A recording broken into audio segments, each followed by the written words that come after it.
aimez les sitcoms américaines et les comédies de boulevard, vous allez être ravis. Je vous emmène à présent à l'Apollo Théâtre dans le 11e arrondissement où se joue la pièce Bonjour Ivresse.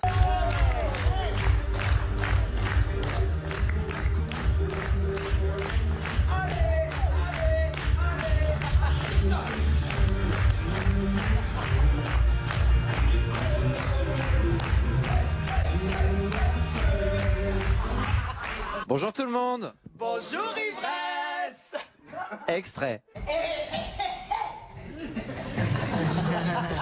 Madame sans alcool, la fête est plus folle. Ce soir, c'est l'anniversaire de ton frère que l'on adore toutes les deux. Alors s'il te plaît, pas de gaminerie qui pourrait tout gâcher. Tu as raison. Voilà. Pas de gaminerie. C'est très bien. Ah, c'est quoi là-bas? Franck alias Benoît, donc toi tu es l'auteur et le metteur en scène de cette pièce à succès, on va y revenir. Le pitch, c'est Benoît qui a 40 ans. Voilà, qui retrouve dans son coffre à jouer une liste de choses à faire avant ses 40 ans, sauf qu'il a 40 ans dans 24 heures. Trouver l'amour de ma vie, coucher avec une fille. Alors ça peut s'arranger. Très rapidement. Arrête un peu. Au bout de sa liste, il y a avoué un amour qui appartenait normalement à sa sœur. Ouais, voilà, dis pas trop. Disons qu'il l'aimait bien, ma sœur, mais c'était pour mieux se rapprocher du frère. Si tu as fait cette liste, c'est que c'était important pour toi. Oui. Alors attends.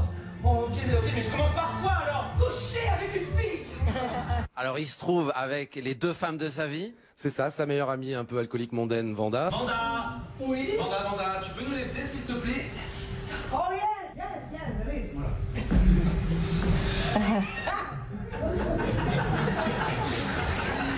Yes, the list.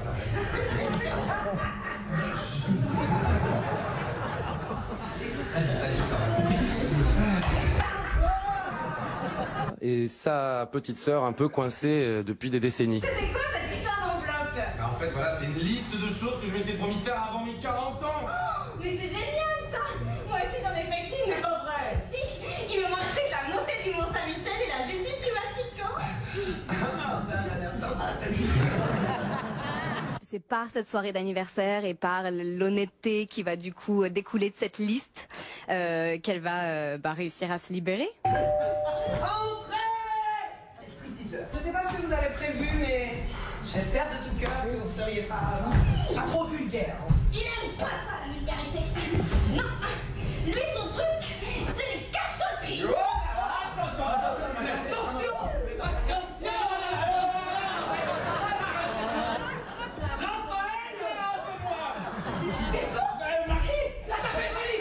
Cette pièce, elle existe depuis 2010 et c'est un vrai succès. On est à plus de 2000 représentations, quand d'autres s'arrêtent à des centaines. Mais c'est vrai, il faut le dire. Tu as mis ton amour pour les sitcoms américaines, pour les pièces de boulevard à la française. C'est ça la recette? Exactement. Ben, en fait, quand je raconte la genèse de cette pièce, c'est vrai que c'était en 2000.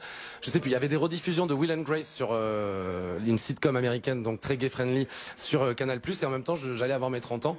Donc du coup, j'ai mixé un petit peu cette histoire-là plus mon amour. Enfin, je voulais que ça soit du boulevard, mais un tout petit peu plus Absolutely Fabulous. C'est-à-dire qu'on va un tout petit peu plus loin. J'ai demandé aux spectateurs ce qu'ils avaient pensé de la pièce, regardez. C'était super. Franck Lehen est exceptionnel, Éléonore Sarrazin est hyper drôle, Laurence Joseph, elle est hilarante, Cyril Garnier est parfait, franchement c'est la pièce à aller voir. Vous les connaissez tous, vous l'avez déjà vu la pièce peut-être avant? Je l'ai vu, ouais, je l'ai. Vous l'avez vu combien de fois?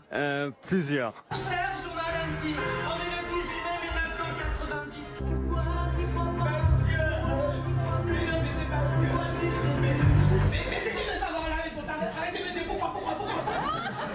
Je vous ai entendu rire et parler, commenter la pièce. Vous étiez juste à côté de moi pendant 1h30. Ah oui, parce que moi je suis une référence des années 80, je connais toutes les chansons, donc dès que ça chantait, je partais au quart de tour. C'est frais, c'est pétillant, c'est vraiment bien écrit et j'adore. C'est comme une petite comédie musicale en fait. Vraiment incroyable, les acteurs ont des jeux plus que magnifiques et je suis en train de remettre tous mes choix d'avenir en question et à me dire si je dois pas carrément partir dans le théâtre. Carrément changer de vie après avoir vu cette pièce. Alors quel est l'acteur, le comédien qui t'a le plus donné envie? C'est l'actrice qui joue le rôle de Vanda. Elle s'appelle Laurence. Et bon, on va lui dire justement. Elle t'a bluffé. Carrément. T'as vu Laurence? Je me mets à genoux pour toi parce que toi tu fais ta star là dans ton...